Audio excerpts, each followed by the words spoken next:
ராமநாதபுரம் மாவட்டம், சிவகங்கை மாவட்டம், விருதுநகர் மாவட்டத்தில் ஒரு பெரிய விஞ்ஞானமே இருக்குது. தெரியுமா உங்களுக்கு?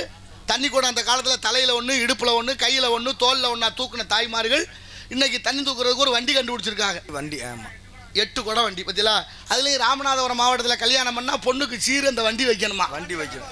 எவ்வளோ பெரிய விஞ்ஞானத்தனம் நினச்சி பாருங்கள். அப்போ தண்ணி தூக்குறதுக்கு குடத்தை தயார் பண்ணி வண்டியை தயார் பண்ண நீங்கள் தண்ணியை சேர்த்து வைக்கணுங்கிற சிந்தனை வரலையே. காவிரி வெள்ளம் வருஷம் போய் கடலில் கலக்குது. முக்கொம்பு வழியாக, கல்லணை வழியாக, சீர்காழி தாலுகா பூம்புகார் என்ற காவிரி பூப்பட்டினத்தில் பல லட்சம் கன அடி தண்ணி வீணா போய் கடலில் கலக்குது. அதை சேர்த்து வச்சு இந்த தாய்மார்களுக்கு தண்ணி பஞ்சத்தை நிறுத்துறதுக்கு ஒருத்தனுக்கும் புத்தி இல்லை. ஆனால் பச்சை தண்ணியை விலைக்கு விற்கிறதுக்கு மூளை வேலை செய்யுது. நான் தான் இப்போ நிற்கிறேன் பாராளுமன்றத்துக்கு. என்னை அவர் என்னைய சரி, நான் அதுதான் பேசுகிறேன். என்னால் முடிஞ்ச செயலை நான் செய்கிறேன். எங்கள் ஆத்தாவுக்கு நினச்சானா எல்லாம் சரியாக பண்ணுறோம். உண்மைதானே? ஆமாம், மாற்றம் ஒன்றே மாற்றாதது. அப்படி தண்ணி பஞ்சம் தலைவிரிச்சு ஆடுது நாட்டில். உங்களுக்கு தெரியுமா? உலக சுகாதார மையம் ஒரு செய்தி வெளியிட்டிருக்கு. என் அறிவில் சிறந்த பெரியோர்களே, தாய்மார்களே, உலக சுகாதார மையம் ஒரு செய்தியை வெளியிட்டிருக்கு. இந்த பூமி பந்து போல, பூமியில் பந்து போல இருக்கிற இந்த பூமியில் 3/4 பங்கு தண்ணி, 1/4 பங்கு தான் இந்த பூமி. பூமிக்குள்ள இருக்கிற நீருக்கு பேர் மறை நீர். அந்த மறை நீரை எல்லாரும் போர்வெல்ங்கிற ஆழ்குழாய் கிணறு போட்டு உறிஞ்சிடும் ஒவ்வொரு வீட்லையும். இப்படியே உறிஞ்சி உறிஞ்சி உறிஞ்சி உலக நாடுகள் எல்லாம் பூமியில் தண்ணி இல்லாமல் போகுதாம். மக்கள் எல்லாம் குடிக்க தண்ணி இல்லாமல் சாக போகிறோம்னு அறிவிக்கிறான் உலக சுகாதார மையம். நீங்கள் என்ன பண்ணுறீங்க? காசுக்கு தண்ணி வாங்கி குடிக்கிறோம்னு பெருமையாக இருக்கிறீங்க. அதுவா நல்லது? ஏன் இந்த தண்ணி பஞ்சம் வரப்போகுது? இதை சேர்த்து இவ்வளோ இலவசம் கொடுக்குறாங்க, தண்ணி இலவசமாக கொடுக்கலையே. எவ்வளோ அறிவிக்கிறாங்க? இப்போ ஒரு 10 நாளைக்கு முன்னால் சிவகங்கைலேருந்து மேலூர் போகிற வழியில் உங்கள் எல்லாருக்கும் தெரியும், வெள்ளலூர்னு ஒரு ஊர் இருக்குது. நயத்தாம்பட்டி நாடகத்துக்கு வந்தேன். பொழுது விடிஞ்சோன்னு மழை வந்துருச்சு. மழைனா கடுமையான மழை, 3 மணி நேரம் 10 மணி வரைக்கும் மழை பெஞ்சிருக்கு, கனமழை. அந்த மழையிலே வெள்ளலூரிலே அரசாங்க நெல் கொள்முதல் நிலையம் டிஎன்பிசி என் விவசாயி வெம்பாடுபட்டு உழைச்சி கொண்டு கொடுத்த நெல் மூட்டையை வாங்கி வச்சிருக்கிறாங்க. 1.5 அடிக்கு தண்ணி பெருகி நெல் மூட்டை நனைஞ்சு வச்சு இவ்வளோ யார் இலவசம் அறிவிக்கிற தாய், இன்னும் சொல்கிற மாதிரி இல்லை, இவ்வளோ இலவசம் அறிவிக்கிற இந்த பெரியவர்கள் அந்த நெல் மூட்டைக்கு ஒரு ஏதாவது பாதுகாப்பு இருக்கான்னா அதுக்கு சித்தம் இல்லை. கேட்குறீங்களா? நீங்கள் உணவு தானியம் இல்லாமல் வாழ முடியுமா? நெல் மூடை மலையில் கிடக்கு. நீங்கள் பாருங்கள், இந்த அலங்காநல்லூர்லேருந்து அந்த பக்கம் சேடப்பா, அந்த என்ன ஊரியாது பேர் வருதில்லை சமயத்துக்கு, அந்த ஊர் போகிற வரைக்கும் ரோட்டில் கிடக்குங்க நெல் மலையில் நனைஞ்சு போய். ஆனால் பாலமேடு வரைக்கும், பாலமேடு வரைக்கும் அவ்வளவு கிடக்கு. ஆனால் ஜல்லிக்கட்டு நடத்துறதுக்கு பந்தல் போட்டாச்சு. எவ்வளோ பெரிய வளர்ச்சி திட்டங்கள். நாளை சோறு இல்லாமல் தூங்க முடியாது. இன்னைக்கு வரைக்கும் இந்திய ஆய்வு சொல்லுது, இரவு நேரம் 28 கோடி பேர் இரவு உணவு இல்லாமல் தூங்குறாங்களாம். ஆனாலும் பேசுகிறேன், நாங்கள் தான் நாட்டை நல்லா வச்சுருக்கோம். வெக்கம் இல்லாமல். மனசாட்சி வேண்டாம், மனசாட்சி வேண்டாம். என்ன நடக்குது, என்ன பண்ணிக்கிட்டு இருக்கிறோம் அப்படிங்கிற சிந்தனையே இல்லையே. நீங்கள் ஒருத்தர் திடீர்னு செத்து போனார். சரி, செத்து போனால் என்ன செய்யணும்? புதைச்சிட வேண்டியதான், இல்லைன்னா எரிச்சிட வேண்டியதான். செத்தவருடைய ஆன்மா யமலோகம் போயிருக்கு. யமலோகம் போனால் யமதர்மனை பார்த்து திட்டுறேன் அந்த ஆளு. சரி, என்ன யமதர்மராஜா என்னை அதுக்குள்ளேயும் கூட்டிகிட்டு வந்துட்டேன், எதுக்கே கூட்டிட்டு வந்தா? எனக்கு எவ்வளோ வேலை இருக்குது, இன்னும் 50 வயசோட எனக்கு ஆகலை, நான் எவ்வளவு சேர்த்து வைக்க வேண்டியிருக்கு, எவ்வளவு செய்ய வேண்டிய கடமை இருக்குது, அதுக்குள்ளேயும் கூட்டிட்டு வந்தேன்னு கத்துனேன்.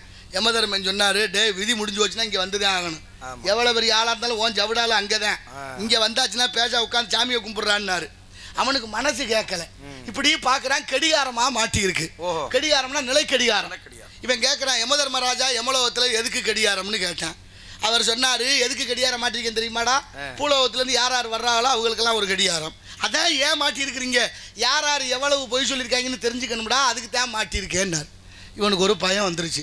இப்போ நமக்கு ஒரு கடிகாரம் மாட்டியிருப்பாங்க, நம்ம பொய் சொல்லியிருந்தால் அது காட்டி கொடுத்துருமே.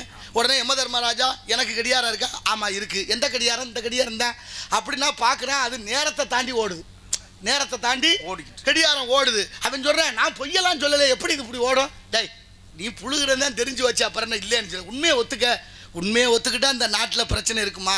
எவன் சொல்கிறேன், 1000 கோயிலை பிடுங்கி அடிக்கிறேன், நானாவது ஒன்றாது என் கூட இருந்தேன் எவனோ பண்ணிவிட்டான்றேன்.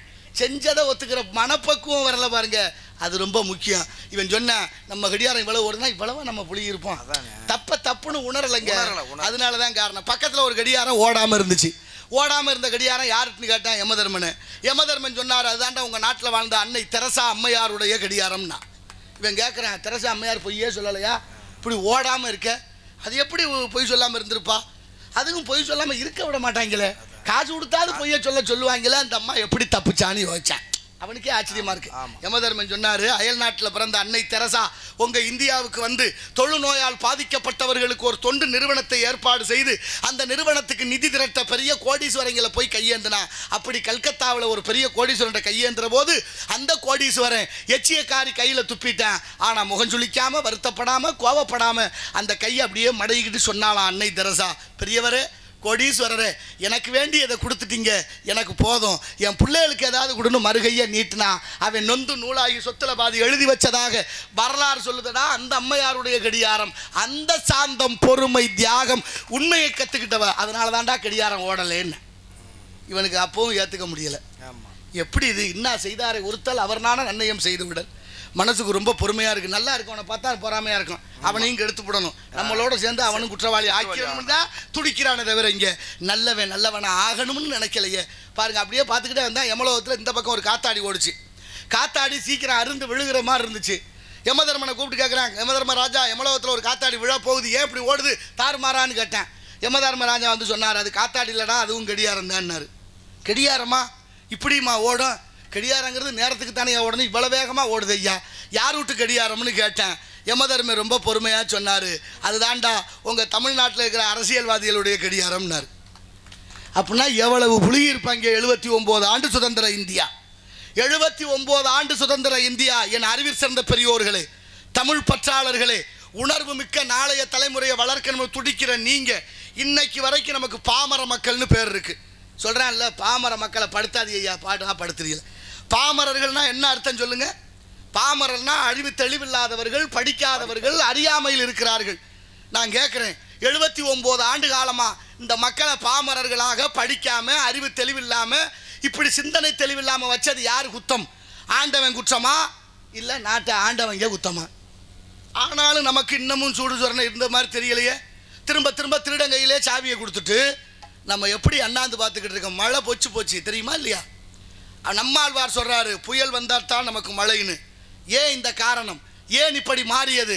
வேதம் ஓதிடும் வேதியோர்க்கு ஒரு மழை, நீதி மன்னர் நெறியினோர்க்கு ஒரு மழை, மாதர் கற்புடைய மங்கையர்கொலை மாதம் 3 மழை பெய்தது.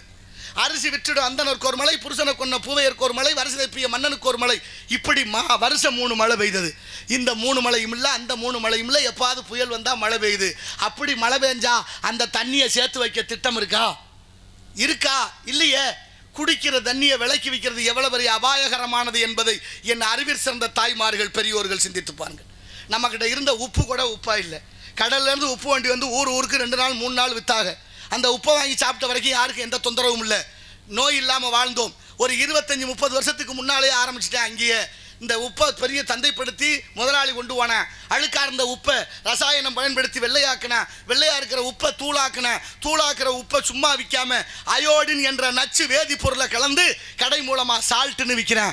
அந்த சால்ட்டு என்ற நச்சு உப்பு தான் நமக்கு தைராய்டு நோய், பெண்களுக்கு கர்ப்பப்பை புற்றுநோய், அத்தனை நோய்க்கும் காரணம், மூல காரணம் உப்பு. எத்தனை பேருக்கு தெரியும்? யார் சொல்லிக் கொடுப்பா? சொல்லுங்க பார்ப்போம்.